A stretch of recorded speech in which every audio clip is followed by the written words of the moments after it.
Nobody will tell you this. By the time you're 30, most people around you will have quietly given up.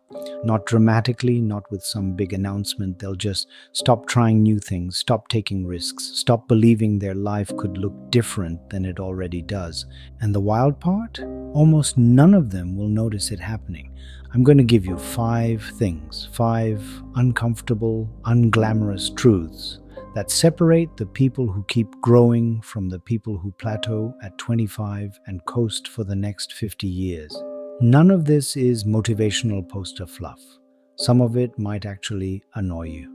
Good. Stay for that part. Here's the thing about competitive worlds: school, career, business, dating, all of it. Everyone's fighting over the same visible advantages: better resume, better body, better network, louder confidence. But the people who actually pull ahead over a 10-year window, they're not doing any of that. They're running on 5 quiet operating principles that nobody put on a poster because they're not inspiring enough to sell. They're just true. By the end of this video, you'll know exactly what those 5 things are. And more importantly, you'll know which one you're currently failing at. Because you are failing at one. Everyone is. That's not an insult, that's just math. Let's get into it. Lesson 1: consistency beats intensity. Here's a story you've lived, even if you don't call it this. You've had that week where you decided to change everything. New gym plan, new diet, new sleep schedule, new morning routine, all starting Monday, and it lasted 4 days, maybe 6 if you were disciplined. That's not a willpower problem, that's a design problem. Your brain loves the idea of the dramatic overhaul because it feels like progress without requiring years of boring repetition. But almost nothing that actually lasts in your life was built in one heroic burst. Not your body, not your skills, not your relationships, not your bank account. A mediocre effort repeated for a year will always beat a brilliant effort you only do once. So here's the actual move. Stop asking, what's the most impressive thing I could do today? Start asking, what's the smallest version of this I could do on my worst day? The day I'm exhausted, unmotivated, and don't want to? That smallest version is your real habit. Protect that one. The impressive version was never going to survive contact with a bad week anyway. Lesson 2: ask before you assume. Think about how much time gets burned in careers, in relationships, in business ideas, on something that was never actually tested. Someone spends 8 months building a product nobody asked for. Someone stays quiet in a relationship for a year, assuming the other person already knows how they feel.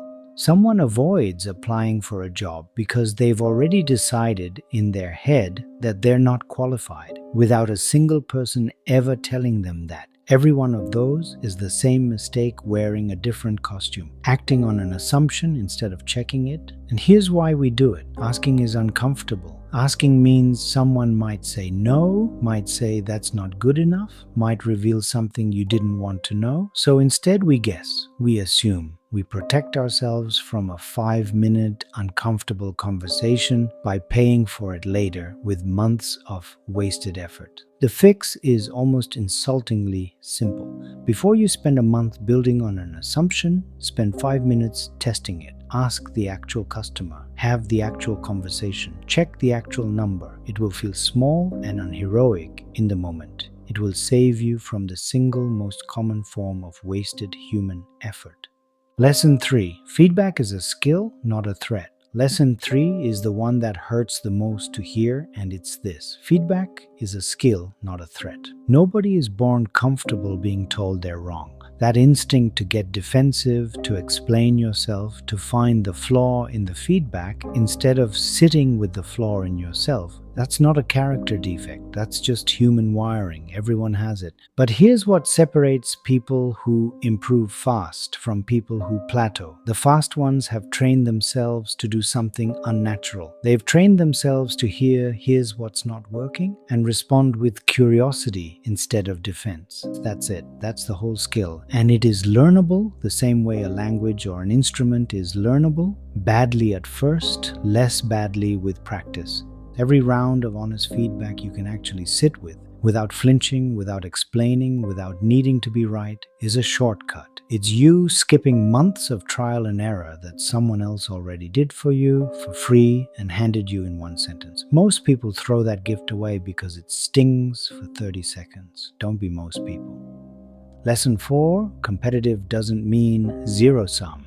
Lesson 4 is the one that actually explains why some people seem to get lucky over and over. Competitive doesn't mean zero sum. We're taught by school, by sports, by social media to treat almost every interaction like there's a fixed pie and every slice someone else gets is a slice you don't. The job, the grade, the deal, the attention. But look at anyone who's actually built something real over 10 years, a career, a company, a reputation, and you'll find the same pattern almost every time. They helped people along the way before it benefited them, not out of saintliness, because they understood something the zero-sum thinkers didn't. Trust compounds, reputation compounds, relationships compound just like a habit does.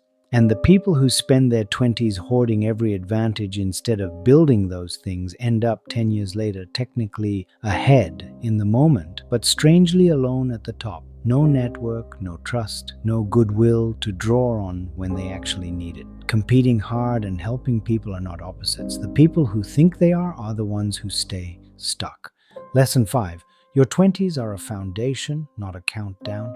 And lesson 5, the one I want you to actually remember when you close this video. Your 20s are a foundation, not a countdown. There is enormous constant pressure to have it all figured out fast. A career by 22, a brand by 24, a house, a partner, a 5-year plan with a clean straight line through it by 27. And when your life doesn't look like that, and it won't because nobody's does, it feels like you're failing some invisible deadline. Here's the truth nobody puts on the timeline. Almost everything that actually matters, expertise, judgment, financial stability, knowing who you actually are, is built slowly through iteration, not discovered in one clean flash of clarity at 23. A rough draft of a life revised over and over against reality will always beat a perfect plan that never survives contact with the real world. The goal was never to arrive somewhere by 25. The goal is to build a system, habits, relationships, skills that you can keep improving for the next 50 years. You are not behind. You are early in a process that was never supposed to be finished yet.